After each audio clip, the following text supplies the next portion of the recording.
Novamente, né, oi para todo mundo. Estamos aqui novamente no Cafezinho da Governança. Eu, Celso Enaga, né, Richard Dorn, aqui, né, meu colega de jornada de cafezinho.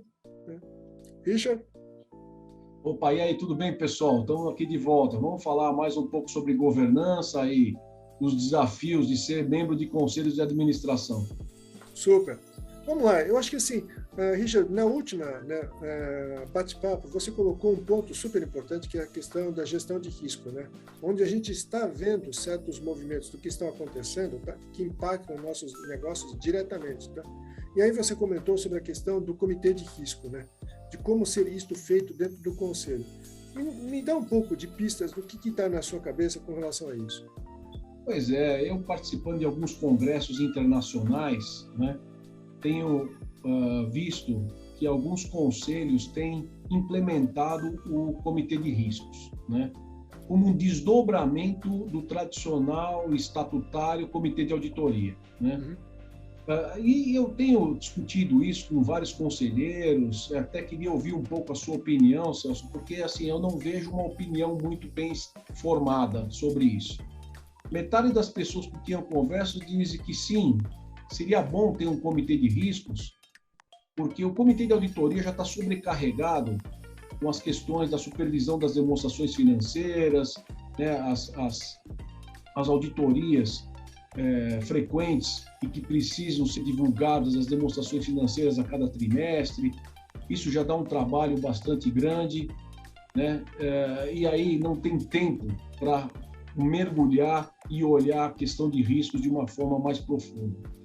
Outros dizem o seguinte: puxa vida, é mais um comitê, é mais um coordenador, mais membros que têm que ser contratados, é uma agenda que fica interminável. O presidente do conselho, por exemplo, no meu caso, eu como presidente do conselho, eu gosto de participar pelo menos uma vez a cada 2 meses de uma reunião de comitê, de cada um dos comitês que estão instalados, para entender o que está acontecendo, até para trazer esse assunto do comitê, de determinado comitê, para a pauta da reunião do conselho.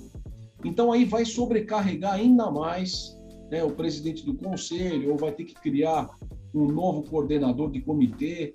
Então, assim, Celso, eu tenho ouvido de tudo, né, não tenho uma opinião formada sobre isso, se é bom, se é ruim, se acaba virando duplicidade. Eu queria ouvir um pouco você, a sua opinião sobre isso.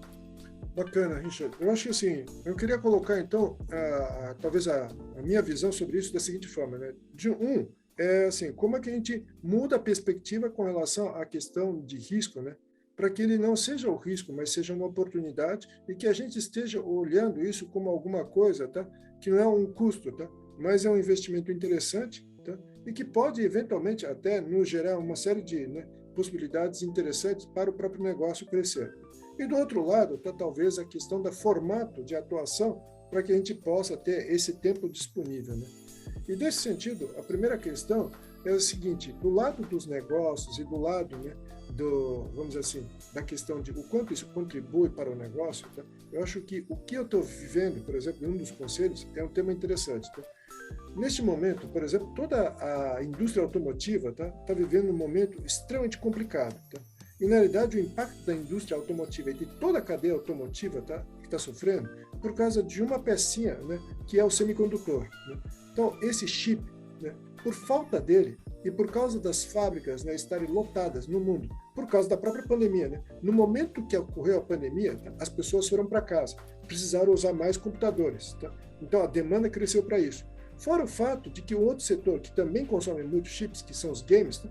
São setores que pagam melhor do que a indústria automotiva. Então, as fábricas, obviamente, se orientaram, né, a maior parte delas estão na China, né, se orientaram para atender esse público, e o setor automotivo ficou desabastecido.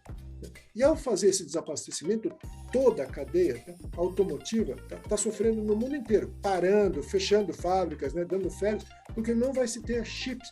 E cada vez mais o carro né, depende de componentes como esse, então a equação, né, fica clara de que nós vamos estar sofrendo isso não é uma questão de mês, são meses, porque tem que ser criado novas fábricas, né, para atender a demanda, uma mudança de perfil brutal. Né? Então, assim, esse é o tipo de coisa que, assim, o primeiro sinal, tá, que já estava sendo vislumbrado, tá, poderia ser, né, como risco mapeado.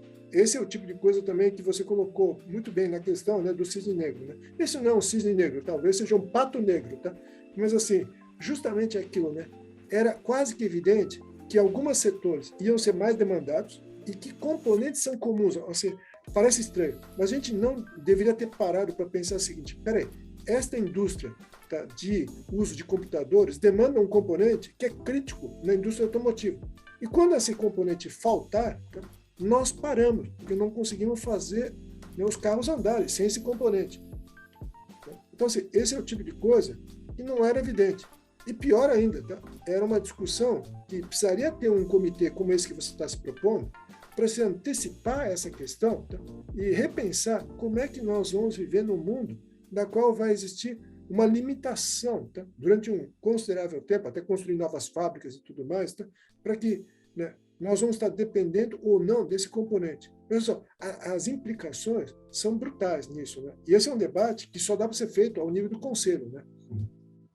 Olha, Celso, você trouxe um exemplo muito bom aqui para a nossa discussão, porque eu não tinha me atido a essa questão da falta de semicondutores aí na produção, inclusive, de carros, né? Então, só que sabe o que eu queria questionar você e os nossos colegas que estão nos assistindo? Você imagina se nós tivéssemos um comitê instalado que tivesse estudado profundamente esse assunto e tivesse levado, talvez o coordenador desse comitê de riscos, levado numa reunião do conselho essa questão de possível falta de semicondutores aí, de peças, né, para montagem de veículos, né? E talvez a recomendação do comitê fosse o seguinte: olha, eu acredito que a empresa deveria estocar mais semicondutores, comprar aí um lote grande, né? Talvez aí deixar 6 meses desse material estocado, o que vai custar uma fortuna, né? De capital de giro para deixar esse material parado, ou talvez até estrategicamente pensando, montar uma fábrica de semicondutores exclusivamente para abastecer as nossas fábricas, ou talvez comprar uma, né, que já está instalada, né? Exatamente. Será que o conselho ia levar isso em consideração? Será que o conselho ia analisar uma proposta dessa? Não ia pensar que isso seria uma proposta absurda? Falar, puxa, agora nós vamos tirar capital de giro nosso para estocar semicondutores ou comprar? O que tem a ver a nossa empresa? Porque nós somos uma montadora. Por que nós vamos comprar uma fábrica de semicondutores que não tem nada a ver com o nosso negócio? Agora, por outro lado, imagina só o prejuízo que essas empresas estão tendo por não terem, né, esse material na linha de montagem e terem que parar todas as fábricas. Quanto custa isso, né? Então, essa é a questão, Celso, que eu me debato sempre, né? Esse negócio de gestão de riscos ele é muito importante, né? Mas será que os conselhos realmente têm visão estratégica? Será que eles têm informações e talvez até conhecimento dentro da sala para tomar uma decisão complexa dessa? Eu acho que aí é que está. Eu acho que eles não estão, talvez, né, talvez olhando com talvez maior lateralidade, tá, o tema, tá? E é uma equação, né, que pode virar uma oportunidade de negócio. Em que sentido? Tá? Qual é o próximo passo de aqui para frente? Tá? Nós vamos entrar no 5G. A maior parte dos né, países desenvolvidos, isso já está em andamento. O Brasil também vai se enquadrar nessa equação. Tá? Ao entrar no 5G, tá, mais demanda de semicondutores vai acontecer, tá, em tudo, inclusive para os veículos. Tá? Então, a demanda para isso vai explodir. Então é o seguinte, isto é uma oportunidade de negócio se for comprar. Porque ele pode nos ajudar, tá, no setor automotivo, na entrada e definitiva no setor de mobilidade. Tendo esse componente, tá, nós temos a chave e o componente-chave para poder entrar no 5G e fazer uma série de coisas. Tá? Então, ou seja, ele nos abre a porta de sair de automotivo para mobilidade e nos permite, tá, ter um passo à frente, tá, quem tiver esse tipo de situação. E esse é o tipo de demanda que eu acho que o risco vira oportunidade. E aí a questão seguinte do formato é que este tema tem que estar na pauta do conselho, tá? Como sendo assim, como a gente olha, né, um risco que vira oportunidade efetivamente. Tá? Porque você. Brutal. Então, vai acabar sendo uma vantagem competitiva você ter o abastecimento garantido desse material, e o seu veículo vai ser muito mais moderno, muito mais atualizado do que o veículo do concorrente. Então, você como consumidor, você vai comprar o quê? Um carro que já tem, né, toda essa tecnologia embarcada e sofisticada, ou você vai comprar o do concorrente que não tem isso ainda, né? Que você já vai comprar um carro totalmente desatualizado, né? Então, pode ser uma vantagem competitiva, concordo com você, né? Essa questão do risco virar uma vantagem competitiva. Mas, de novo, né, eu provoco você na seguinte questão: será que isso está sendo discutido nos conselhos? Ou os conselhos estão só olhando no espelho retrovisor, né? O previsto versus o realizado, né? Os planos de ação, as decisões que nós tomamos nas últimas reuniões estão sendo implementadas? Isso é uma perda de tempo de um conselho, de gente preparada, né, de alto nível, para discutir o passado. Nós temos que estar discutindo realmente questões sofisticadas como essa. E eu acho que essa é uma mudança de mindset que um conselho tem que promover.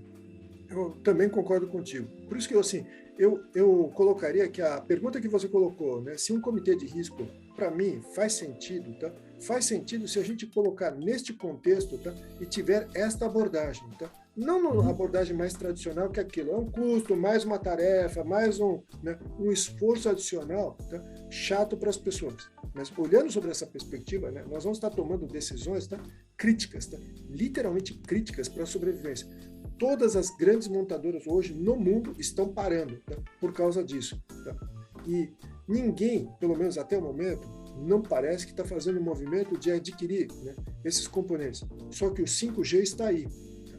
E aí todo mundo fala em mobilidade, só esquece de um problema. Mobilidade e 5G depende do bendito chip. Tá? E se este bendito não tiver no nosso carro, tá?